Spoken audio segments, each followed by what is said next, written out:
There's a lot of people that have gotten into this because they think that it's a lucrative career track. If you want to have a career doing this, you're talking 30 plus years, right? Like there's no precedent for that in the creator economy. You have this creator-led agency. My take on this one is I think most of them are going to go out of business. I think so too, by the way.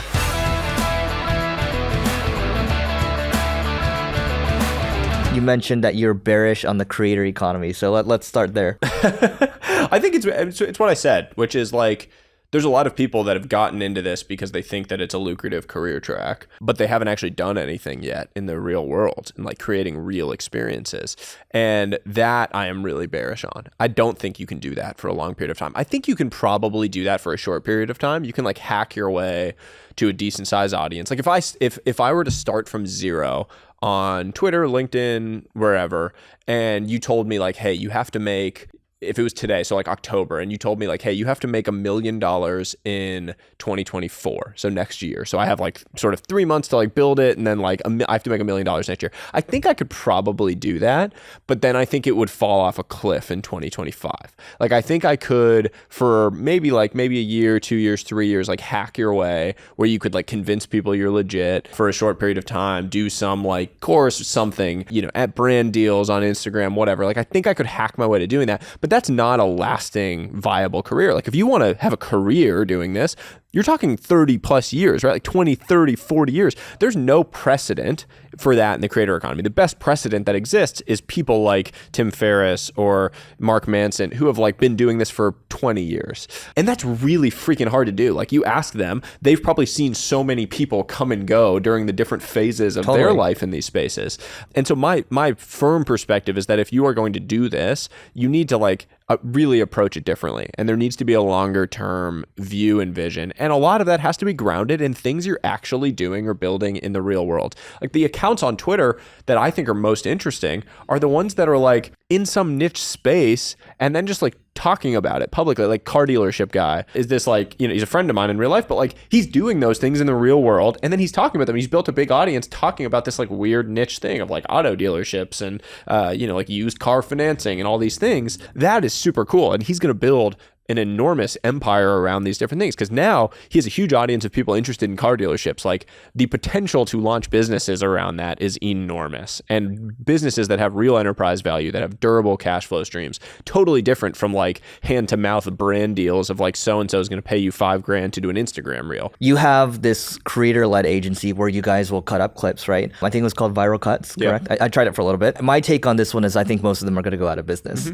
And my reason... I think so too, by the way. Yeah, they're going to have like an influx of customers and there's going to be a big operational issue and huge. the churn's going to go through the roof. So what you're referring to is like a broader holding company called Assembly, partnered with a good friend of mine who's built and sold to 8-figure agencies in the past. He's a laser focused operator, right? I'm not. I have the network and the connections and the partnerships and the strategy. So we have a lot of complementarity in our skill sets, which is great.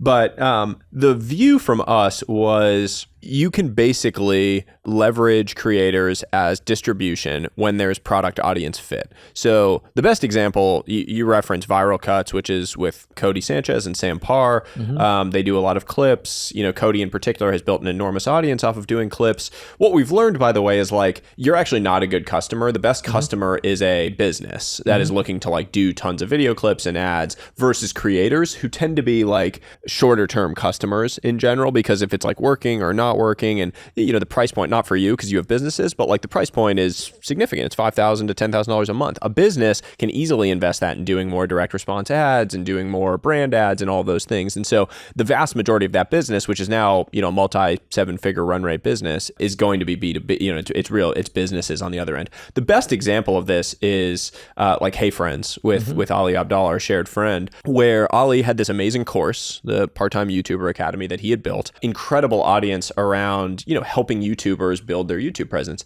Well, like for me, I could take that course, but I don't want to go edit YouTube videos. I don't have time for that. I'm not good at that. It's not my skill set. I want someone to just do it for me. And I'm happy to pay. And there's tons of people and businesses that are like that, where they want the Ali editing, quality and style and all of the like strategy and thumbnails and all of those things, but they don't want to actually do it. And so for Ali to launch this like premium offering that actually does it for you makes a ton of sense, and there's a ton of leads, to your point. Now, the real devil is in the details of how you actually service with quality those leads. That is going to be the thing that makes most of these businesses go belly up. I tweeted this today that like services businesses sound great because you make cash from day one. The reality is building like a tiny little services business is quite easy. Like if you have 5 clients for a YouTube business like that, charging 10 grand a month, it's just you that runs that, you're making 50 grand a month, you feel rich, that's a great little business. Yeah. Taking that business to where it's doing 500K a month is miserable and extraordinarily difficult and requires like a very specific set of skills. I mean, now with these video-based businesses, we have like 100 employees and you're having to manage all of these different editors and you need PMs and you need a GM at different business units. That's like, all of a sudden you're talking about like, you need a culture and you need, HR policies and you need company offsites. Like that's a real business at that point. And so that's why I agree with you that I think most of these like, sort of fly-by-night creator-led agencies that are getting started or creator-led services businesses that are getting started are going to have a really tough time because they don't have the actual business background or the business partner that is actually going to understand how to like navigate the inevitable enormous challenges that come with these businesses.